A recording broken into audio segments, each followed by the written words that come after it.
Oh, hello.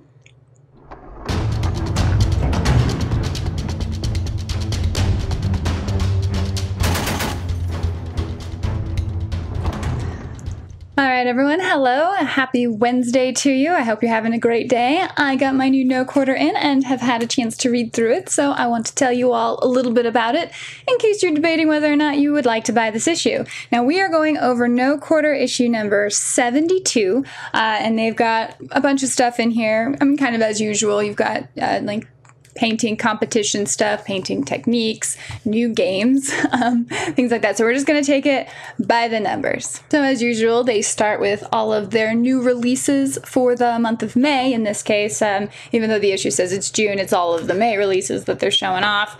The Sea King is now out, the new Trollkin Gargantuan. So what is that, the third one? Third time's the charm. The Winter Guard Artillery Captain, who is a personal favorite of mine, I actually got to test him out running around with Conquest, and that was a lot of fun. He was really cool.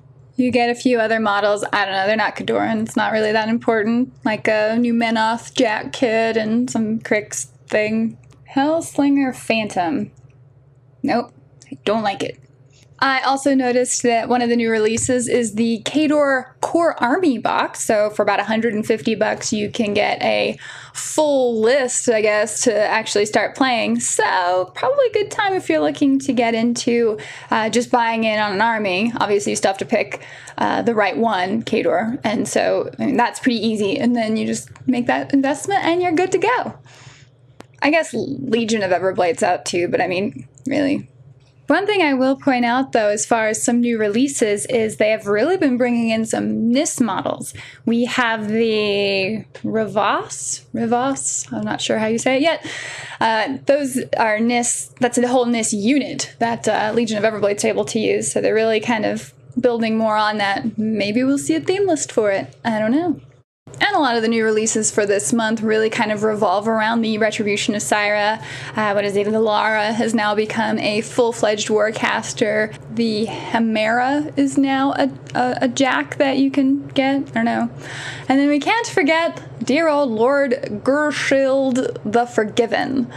So we have a faction swap coming from Crix to Retribution. All of the story on that is, actually in a few prior issues, and maybe one of the books, I'm not sure. Gershild. So yeah, I don't know how many people are really excited about the faction swap, but from a lore perspective, it is kind of interesting to see a warcaster kind of get redeemed, in a way, by God. So I think that's actually fairly an interesting thing to have happen in the story. Whether or not he's good on the table, I don't know. I play Khador. Issue 72 also introduces a new theme force for Protectorate of Menoth called Exemplar Interdiction. So some of the benefits to that are actually kind of powerful. The Warjacks gain blessed weapons, which is amazing. You get the other standard benefits such as free models for every 20 or so points worth of jacks, and an extended deployment zone, extended by 2 inches if you stay in this theme force. And if you want to know how that plays, the issue actually has a battle report using that theme force against Scorn. There's also some tips on building a list using Magister Helena from Retribution of Syra, bald chick. Of course, one of my favorite articles in the No Quarter issues are the Gavin Kyle files, and in this issue they go over Malachus, who is a Protectorate warcaster, and kind of his backstory, his tragic and sad backstory, which led to him being in love with fire. It's kind of a story of when life gives you lemons, you burn everything in sight. I'm not going to say these warcasters are known for their maturity. Okay, so up next they introduce you to a new painting type of style. It's called sketch style, which I guess is designed to be able to paint fairly quickly. You do a lot of base coats in, I guess, either airbrush or maybe even rattle can to get the highlights in, and then you use like these glazing techniques in order to add color. All the details are in there. It's kind of interesting. It's not a style that I particularly care about because I'm just a slow painter anyway, and it'd be even slower to learn a new technique and make your army look totally different. But But if you are starting a new army, or you don't necessarily care about keeping uniformity within your current faction or army, then might be worth checking out. Overall, the techniques, the glazing is kind of weird to me, just because it seems time-consuming, in that you just keep having to. It's like a wash, and so you have to keep putting that color over that particular spot of the model to build up the color. And that's nice if you want some transparencies, but I don't know, I'm more of a paint by numbers and finish it model type of person. Issue 72 also happens to include a centerfold in the magazine. You can see it there. It is for a new game they have called Deck Raiders. So it's another type of game, they keep making these, where you can use War Machine or Hordes models to create a pirate list, and that list exists on a ship, and you fight the other side, and it's sort of a, not necessarily alternating activation, but one model moves, and then you move your model, and you have these actions, and I don't know, you murder each other. And it's a really small skirmish style thing, so it's just sort of a, I don't know, for fun game, but they give you everything you need to start the game if you already have your miniatures. So, it's kind of cool. We can include some rules on what kind of leaders you can have.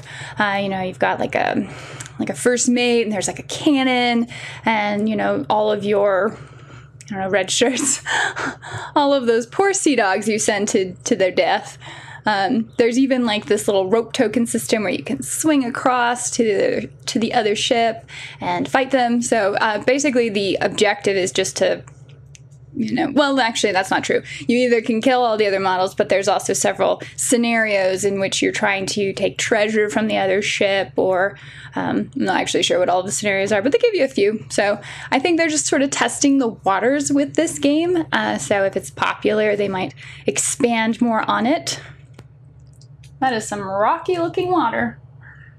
And speaking of expansions to games, in addition to introducing the new game Deck Raiders, they have also added an expansion to Extreme Colossal Wrestling. This time they include stats for all of the new Gargantuan and Colossals, so if you've just been waiting to use Victor for it but just couldn't until now, here is your opportunity. Except for you, Sea King. You just wait until round 3. There's a very interesting part of the magazine I found fascinating. It's a 2-page spread written in Khadoran, and it's just all in the Khadoran runes, so you don't actually know what it says until you translate it. And so, of course, I did that. If you're curious as to what it all says, I will have that information in the description of the video. Otherwise, you're totally welcome to translate it yourself. I know some people want to do that, and so I don't want to ruin that for you. But you can just look down below if you want to see. Weird cryptic messages in Khadoran. I mean, I know what it says. I only kind of know what it means. And of course, to help build anticipation for the upcoming Lock and Load faction release of Grimkin, No Quarter has some information in an article about a couple of the, warcasters that you'll be able to play. You get to learn about the most curious Lord Longfellow and the Twilight Sisters. So it's kind of interesting. You can see how old these models are. They're coming from hundreds of years ago as they crawled the world of Urkane, undying and gaining in power. And so, it's kind of cool. They talk about the folklores and stories that the Grimkin, these particular models have been whispered in throughout history. Kind of like the old witch, where she lived long enough to sort of hear folk tales about herself. This is very much in that vein. I mean, they're still evil, though.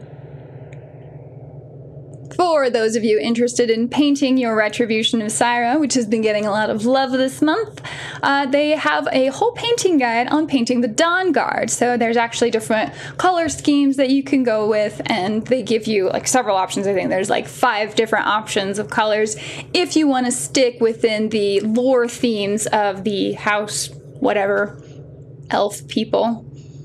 And of course, don't think you can't do your own themes or color schemes yourself. This is just sort of just gives you a little more information, kind of fills in some of the lore again for what the Retribution of Syra have to offer. So, I mean, that's kind of cool. They even have a Khadoran color scheme. It's also kind of an interesting story. I mean, there's total blasphemy against Kador about his backstory, but you follow the story of Hogrum, a Trollkin, ends up getting kind of forced away from his home, but he ends up learning to shoot using a Vanar Liberator, which is kind of an amazing feat for somebody of the stature of a Trollkin. But long story short, you get to learn about the trials and tribulations of what later becomes apparently a Trollkin sniper. So I guess Signar might be getting a new unit. And for those of you following No Quarter for the Iron Kingdom segment of it, they do have a portion at the end for an expansion to the uncharted portion of Iron Kingdoms. There's now piracy by the Blindwater Congregation, the Gatormen, and the Pharaoh, which are all very, very scary because, you know, they don't necessarily plunder your ship for your stuff. I mean, other than your innards. You get to explore a few new ports out in the wilderness and gain a few new careers, like Bounty Hunter, Sea Sorcerer, and Vagabond. How would a Vagabond be a career?